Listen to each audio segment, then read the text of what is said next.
het ons net pitoes.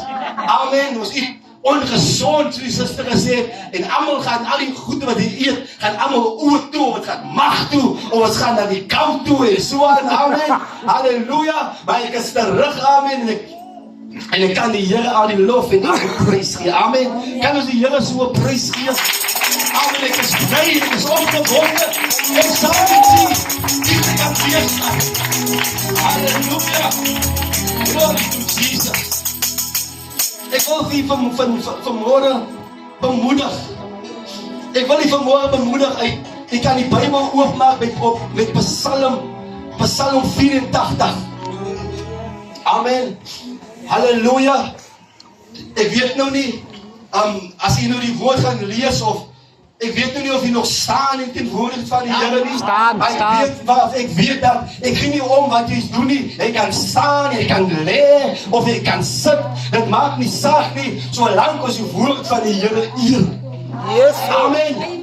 Solang ons die woord van die Here eer. Jy weet, daar waar ek was, het was hoe my voete gekap. Ek kan nie vir die mense sê, hulle moet staan nie. My broer, ek hoop my, hy uitkrap van my pastoor, hy gaan my afslag as ek na hy sê. Hy sê, nee broer, ek kan nie vir die mense sê, jy moet staan nie, en sit nie, en staan nie, en whatsoever, amen, halleluja, maar ek het kom leer, soos ek het ontvang het, amen, ek gee nie om nie, staan, sit, leer, ek gee nie, gewoon wat mense doen nie, solang ek die naam van die Here verkondig, solang ek die naam van die Here oplig, in Jesus naam. Ons lees in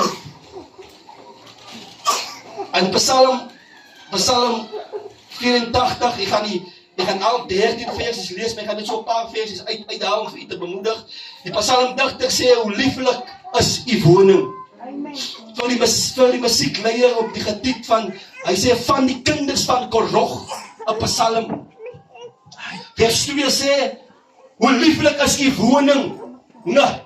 O Here van die leerskare, my siel verlang, ja dit smag, na die voorhoewe van die Here. My hart en my vlees jubel uit tot die lewende God, selfs van die mossiese huis en die swaarlijke nes vir haar, waar sy haar kleintjies neerlê, naamlik die altare. Here van die leerskare, my koning en my God, ja geluksalig is hulle wat woon in die huis, hulle prys u gedurig. Ja geluksalig is die mens wie se sterkte in u is, en wie se hart die gebaande weer is. As hulle deur die droë laagte trek, maak hulle dit 'n fonteinland, oordek die vroeë reën dit met seëning, hulle gaan van krag tot krag, elkeen van